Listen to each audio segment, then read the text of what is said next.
Hello everyone, welcome to AVLSI lecture number 42.4, and in today's lecture we will discuss about the complete design procedure for designing two-stage op-amp or OTA. So let's start with the design procedure of two-stage OTA with single-ended output. Now let me show you the circuit first. So this is my two-stage OTA or op-amp with a NMOS input pair, which is M1 and M2, with differential input and single-ended output, right? We have discussed about this, two-stage OTA circuit before. VDD is my positive supply and VSS is my negative DC supply. So let's begin with the procedure. So first of all, it is assumed that all the transistors from M1 to M8 are in saturation. And the design procedure will assume that the specification for the following parameters are given. So either of these, some of these parameters or all of these parameters will be given for designing this two-stage OTA or op-amp.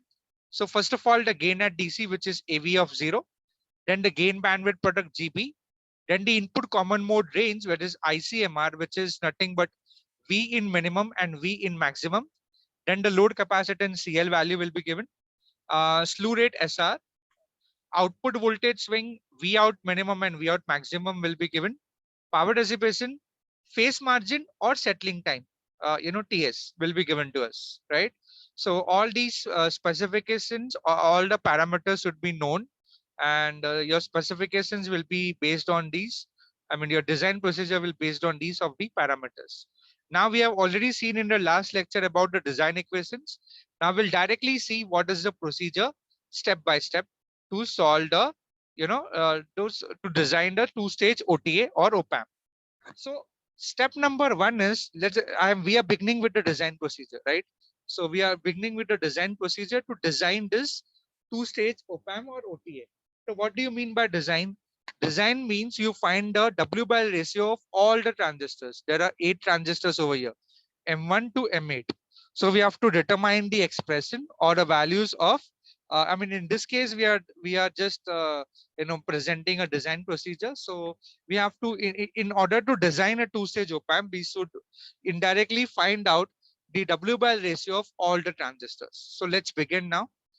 So step number one is choosing the smallest device length, L1 to L8. There are total 8 transistors, M1 to M8.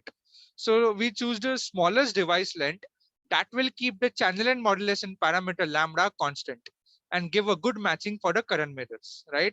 So what all the current mirrors are present in the circuit? M5, M8, M7 and M8 is another NMOS current mirror, and M3 and M4 is a PMOS current mirror. So yeah, so we have to keep the L, and normally your technological constant L will be normally same or constant. Step number 2 will be compensation resistance, Miller compensation, capacitance CC. So as you can see in the diagram, we have a Miller compensation capacitance CC connected between the gate and the drain terminal of M6 transistor, right? So from the desired phase margin, you choose a minimum value of CC for a 60%, I mean 60-degree phase margin. So we have seen before that for 60% phase margin, your gain is almost flat. So we will use the following relationship, which will come from the frequency response of the op-amp, right? You don't worry about that right now.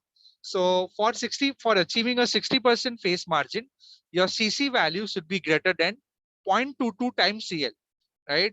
So if you're noting down the design, write down the steps. I mean, from step 1 to whatever steps we will be discussing now. And following all the steps, you will design your two-stage OTA. So these steps are also given in the book of Alan Hallenberg. So you can refer that also. And yeah, so step number 2 is determining the value of compensation capacitance CC. So CC value you have to select as 0.22 times CL. CL value will be given to us in the parameters of the of the op-amp. So step number 2 is determine CC value which is greater than 0.22 times CL. Now let's move on to the next step. Next step is finding the tail current ID5, right? So we determine the minimum value for the tail current ID5 based on the slew rate requirement. So what is the current flowing through the capacitor? C dV by dt. And what is dV by dt is nothing but my slew rate. So your current will be equal to ID5 will be equal to slew rate into Miller compensation capacitance Cc. So this is my second equation which we are going to use. So ID phi is my tail current, as you can see over here. I mean, in the first case, we are determining here Cc should be greater than actually 0.22 times Cl for phase margin of 60 degrees. So we have marked it on the circuit itself, right? In the second case, we want the tail current. We want to find the value of the tail current. So tail current will be determined from the value of slew rate which will be given to you, and Cc value which we calculated from the previous step, right? And this ID phi will can be calculated from slew rate value and Cc value that is marked in this diagram now. Okay, so we this finding the tail current ID phi is extremely important. And if the slew rate is not given, then choose ID phi based on the settling time Ts requirement. Okay, if your slew rate is not given, settling time might be given.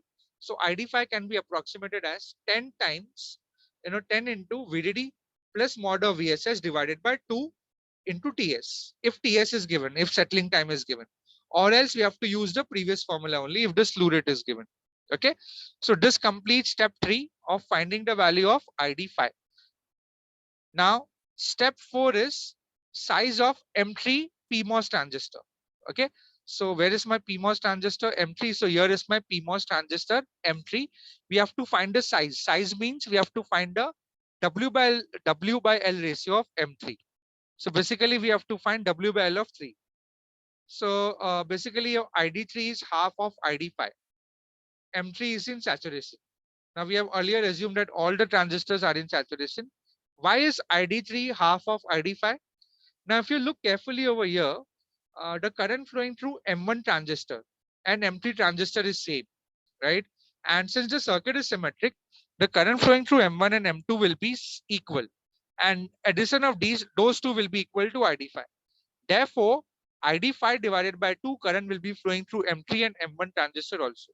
That's why we can write ID3 is equal to half of ID5. Now, the drain current, I mean, M3 is a PMOS transistor, right? So ID3 is given by half mu P Cox W by L of 3 into VSG3 minus VT mod of VTH3, the whole square, right? Now remember, M3 transistor is diode connected. Why it is diode connected? Because its drain terminal and the gate terminal are sorted together. That's why M3 is my diode connected MOSFET. Therefore, it will be in saturation. So for a diode connected MOSFET, since the drain current, since the drain terminal and the gate terminal are same, we have VSG3 is equal to VSD3, right? So let me show it to you over here. So since the drain terminal and the gate terminal are equal, we can say VSD3 is equal to VSG3. Okay. Now we are rewriting ID3. So ID3 will be half mu P Cox W by L of 3. How can we write VSG3? VSG3 can be written as VS3 minus VG3. Okay. So what is your VS3 from the diagram? Your VS3 is nothing but VDD. As you can see, the source terminal of M3 is connected to VDD. And what is your value of next is we want to find the value of VG3. So basically your VG3 is nothing but VD3. Okay, VG3 is nothing but VD3 because gate terminal of M3 and gate terminal of M3 are same only. So your VG3 is nothing but VD3, which is nothing but VD1. Correct? Why? Because drain terminal of M3 and drain terminal of M1 are together only, are one and the same point. So in the next step, M1 also is in saturation. So we can write the overdrive voltage of M1 as VDS1 will be equal to VGS1 minus VTH1. Okay. So basically we can write over here, ID3 will be equal to half mu P Cox W by L of P. Normally your PMOS transistors W by L will be similar. So we are writing over here W by L of P into VDD. VS3 is VDD minus VTH3. Okay, so from here we got VTH3. And what is VG3? VG3 is nothing but VD1. So let's understand what is VD1. So VD1 is nothing but my VDS1 value. Okay, VD1 is nothing but my VDS1 value, because this node over here is considered to be as a AC ground. That's why we consider VD1 as VDS1. So from here, your VDS1 value is VGS1 minus VTH1. Therefore, we have ID3 is equal to half mu P Cox W by L of P into VDD minus VTH3 minus VGS1 minus VTH1 the whole square. Okay, so we got the value of ID3. Next, from this value of ID3, actually we just wait. Actually, it should be W by L of 3 only, not P. So let me copy this tree from up and paste it below over here.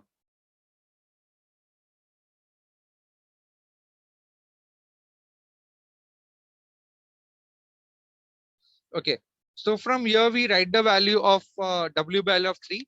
So from here W by L of 3 will be twice of ID3 divided by mu P Cox into this entire expression, VDD minus mod of VTH3 minus VGS1 minus VTH1 the whole square. So W by L of 3 will be equal to, here it is.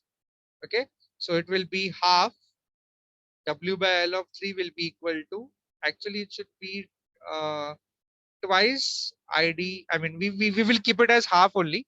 Okay, ID3 is basically half ID5, right? So we substitute ID3 in place of, I mean, we substitute half ID5 in place of ID3. So W by L of 3 will be half ID5 divided by half into mu P Cox value into VDD minus VTH3 minus V in max. Now, why we have written V in max? Remember what is VGS1? Your VGS1 is nothing but my V in value, and that is my V in max value. So that's why we have written over here V in max plus VTH1 the whole square. So basically, while designing, while solving, we will calculate the W by L of 3 with the help of this equation. It will be ID5. Now ID5 we calculated from the previous step. So ID5 divided by mu P Cox into VDD minus VTH3 max minus V in max minus VTH1 minimum, the whole square, right? So that is the expression of W by L of 3. You can note it down or you can take a print screen of it. So basically your W by L of 3 is, W by L of M3 is determined by using maximum ICMR equation. You remember last time we have used that equation, V in max. So from there it is coming, right? So here we have derived it, but in the exam, if they ask you to design a two-stage OTA, we have to directly use this step, W by L of 3, without deriving anything. Okay. Now, once we got the value of M3, now M3 is determined from maximum ICMR equation. So once we have the value of M3, now M3 and M4 are forming a PMOS current mirror. So W by L of 3 should be equal to W by L of 4. And that's exactly what we mean over here. Once we got the equation, I mean, the expression of W by L of 3, whatever value you get, same will be the W by L of 4, because they are forming a current mirror. Okay, so this completes that step. Now let's go to the step number 5. Step number 5 is about verifying that the pole and zero. Oh, sorry for that.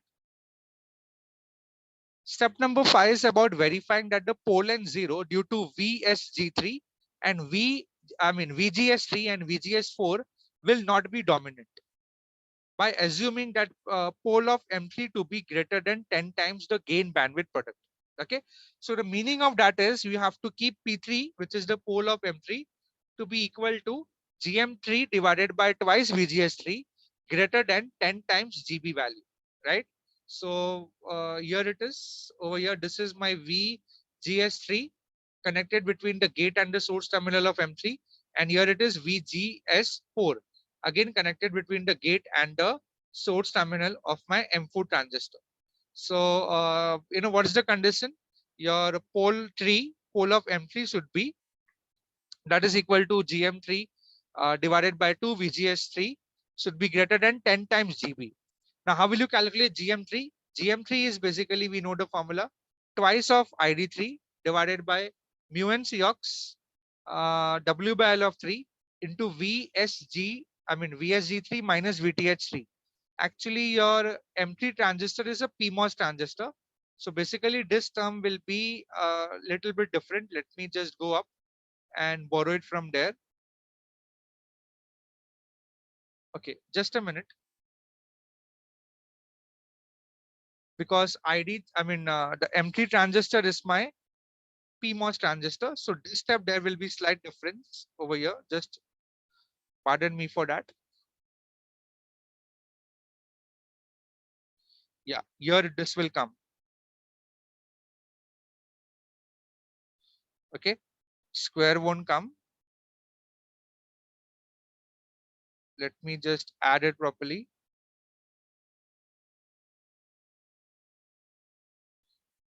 Okay, I'm correcting these things because later on, there are too many steps, so I may forget. So that's why I am adding it over here. Let me push this equation on to the left hand side so that it fits. Yeah, and let me push this a little out. Yeah, now it is proper. So GM3 is twice ID3 divided by mu P Cox W by L of 3 into VSG3 minus mod of VTH3, right? It's a PMOS transistor. Whereas your VGS value can be determined by 2/3 of Cox into W by L. Into W into L. Okay, not W by L, it is W into L. CGS, again I repeat, CGS will be because the transistor is in saturation, so therefore CGS value will be 2/3 of Cox into W into L. Okay, so we can calculate VGS3 and GM3 value, and that value should be greater than 10 times GB. That is the gain bandwidth product. Next is, this completes step 5. So next is step 6 is size of M1 and M2 NMOS input transistors. Okay, size of M1 and M2 NMOS input transistors. So we select W by L of 1 to be equal to W by L of 2 to achieve the desired gain bandwidth product. So basically your gain bandwidth in radians will be gain bandwidth into hertz into 2 pi. So you might have to multiply your gain bandwidth into 2 pi to convert from radians into hertz. So GM1, for with this we have an equation. GM1 will be given by gain bandwidth product in radians into CC, right? So we have to convert it into hertz. So we have to multiply it by 2 pi, right? How will we determine GM1? So GM1 can be determined by square root of twice mu n Cox W by L of 1 into ID1. And what is ID1 basically? ID1 is basically half of ID5. Correct? We have discussed that before. Let me go back over here. GM3 value mu p Cox W by L.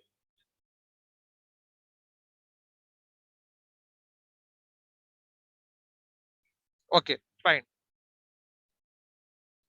Let me check, confirm one more thing. Let me see if another GM equation is like this.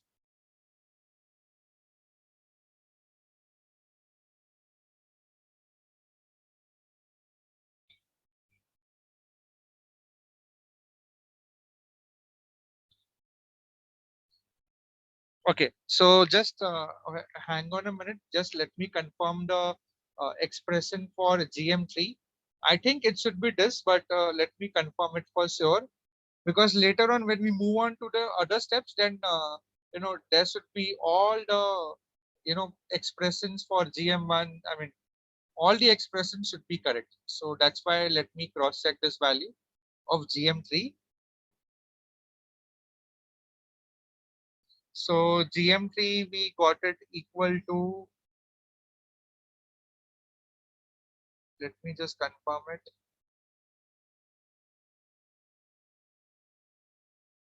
Okay. So, we are going through the design steps of, till then I am just briefing about it. So we are going through the design steps of your two-stage op-amp, right? Yeah, it's correct. GM3 value is twice ID3 divided by mu n Cox W by, mu p Cox W by L of 3 into VSG3 minus mod of VTH3. Okay, that is correct. Now let's move on. Now we were finding the value of W by L of 1. So GM1 we calculated as square root of twice mu1 Cox W by L of 1 into ID1, and ID1 was half of ID5, right? So if you take the square root on both the sides, you will get W by L of 1 is equal to GM1 square divided by mu1 Cox into ID5. Okay, so 2 and 2 will get cancelled. So W by L of 1 will be GM1 square divided by mu1 Cox into ID5. So please, you can note it down. And once you get the value of W by L of 1, that is equal to W by L of 2. So this completes step number 6. Now let's move on to step number 7. So your step number 6 will be your gain bandwidth product will be equal to GM1 divided by CC, right? Which is determined for the M1 and M2 transistors. Now let's move on and calculate the size of M5 transistor. Here it is M5. So M5 transistor size can be determined from minimum ICMR equation. So let's use the minimum ICMR equation. Last time we have discussed about the design equations, and we will use this equation to calculate S phi sat using the following relation. So your VDS phi sat is nothing but overdrive voltage of M5, which is VGS phi minus VTH phi, and that is equal to V in minimum minus VSS minus of square root of ID5 divided by mu n Cox W by L of 1 minus VTH 1 max. So where this came from? This came from, we have discussed last time only. Let me show it to you. It's taking some time. Yeah. Last time we have discussed about the design equations, and there we have discussed about the minimum ICMR equation. Let me show it to you. Yeah, here it is. Okay. So from this equation, we are writing VDS phi is equal to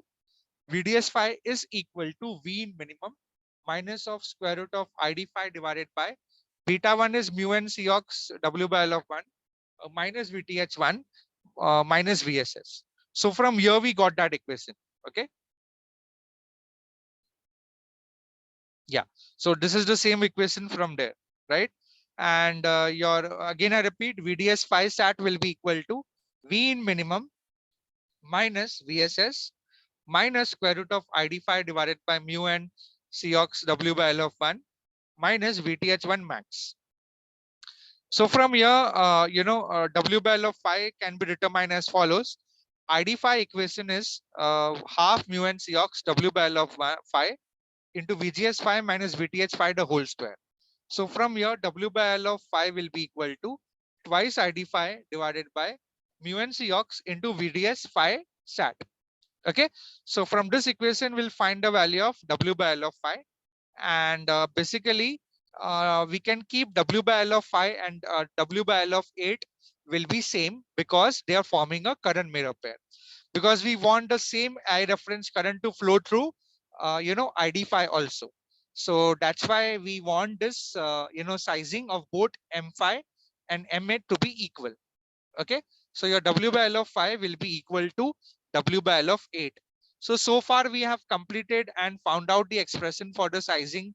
W by L of 3, W by L of 4, W by L of 1, W by L of 2, W by L of 5, and W by L of 8. So this completes the stage 1 design. Now let's move on and start with the stage 2 designing. So that means we will determine the sizing of M6 transistor now, and then finally M7 transistor. So let's check it out. So size of M6 transistor is just step number 8. So for a reasonable phase margin of around 60 degrees, the following relationship should be satisfied. GM6 should be equal to 2.2 times GM4 into CL divided by CC. So this equation should be satisfied. Secondly, GM6 also should be greater than or equal to 10 times GM1. Okay, so both the conditions should be satisfied, and your M6 and M4 transistor will have same VSG. So basically your VSG4 is equal to VSG6, as you can clearly see from the diagram. Okay, now Since your VSG4 and VSG6 are equal, that will give W by L of 6 is equal to W by L of 4 into GM6 divided by GM4. Okay. So since their gate to source voltages are equal, your W by L of 6 will be equal to W by L of 4 into GM6 divided by GM4. Yeah. So let's move on now.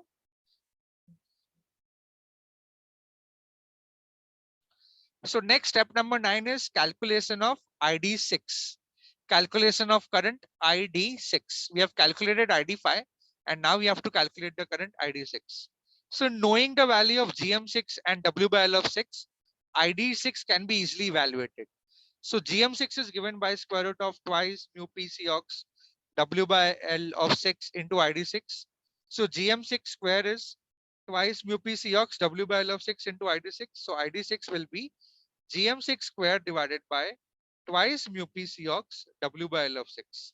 So from this expression, we calculate the drain current flowing through the M6 transistor. Okay. So, and this transistor will also determine the Vout max value. So your Vout max value will be VDD minus overdrive voltage of M6 transistor. Okay. Next, we move on to step number 10, which is the sizing of M7 NMOS transistor. So only we are left out with the sizing of NMOS transistor, which is M7. Now, M6 and M7 are in series, so ID6 will be equal to ID7. Just remember that. So sizing of W by L of 7 can be determined as follows. W by L of 7 will be equal to ID7 divided by ID5 into W by L of 5. W by L of 5 we have calculated before, ID5 we know, and your ID6 value we calculated from the previous step. So ID6 will be equal to ID7, right? So all the things are known for us on the right hand side. So we can easily calculate the value of W by L of 7. Now, from here, we have till now, we have completed the design actually, but we have to check whether our design values are coming all right or no. So we will do a gain and a power dissipation check. So basically a power dissipation is of the circuit will be given by the main currents in the circuit are ID5 and ID6. So ID5 plus ID6 into the total power supply, VDD plus mod of VSS. So power dissipation will be VDD plus mod of VSS into ID6 plus ID5. So you need to check if your power dissipation calculated is less than the power dissipation desired. Then only your design is in the right direction. Now this is about the power dissipation check. Next, let us check about the voltage gain. Okay. So gain specification check. So the voltage gain formula of a two-stage OTA is given by GM to GM6 into RO2 parallel to RO4 into RO6 parallel to RO7. So basically we have, used this, derived this expression of RO2 parallel to RO4 as twice divided by ID5 into lambda 2 plus lambda 4. We have done this in the last lecture session. So you can refer that directly. And similarly, your RO6 parallel to RO7 will be equal to 1 divided by ID6 into lambda 6 plus ID7 into lambda 7. So basically your, voltage gain is GM2 into GM6 into RO2 parallel to RO4 into RO6 parallel to RO7, which can be written as AV. The total voltage gain will be twice GM2 into GM6 into 1 upon ID5 into lambda 2 plus lambda 4 into 1 upon ID6 into lambda 6 plus lambda 7. So you can check your total calculated voltage gain. If your calculated gain is greater than the desired gain, then your design is correct. Then finally in step 12, you draw the designed circuit with W by L ratios for M1 to M8 transistors, and also write the values of I reference, CC and CL value. And finally, you will draw this complete two-stage OTA with all the W by L ratios of all the transistors, I reference value, VDD VSS value, CC value and CL value, and that will complete your design. So with this, we have come to the end of this session. And in this lecture session, we have discussed about the detailed design procedure for a two-stage OTA or op-amp. So yeah, that's all for this session. Next time, we will actually design a two-stage OTA or op-amp given the specification. So until then, have a good day and thank you.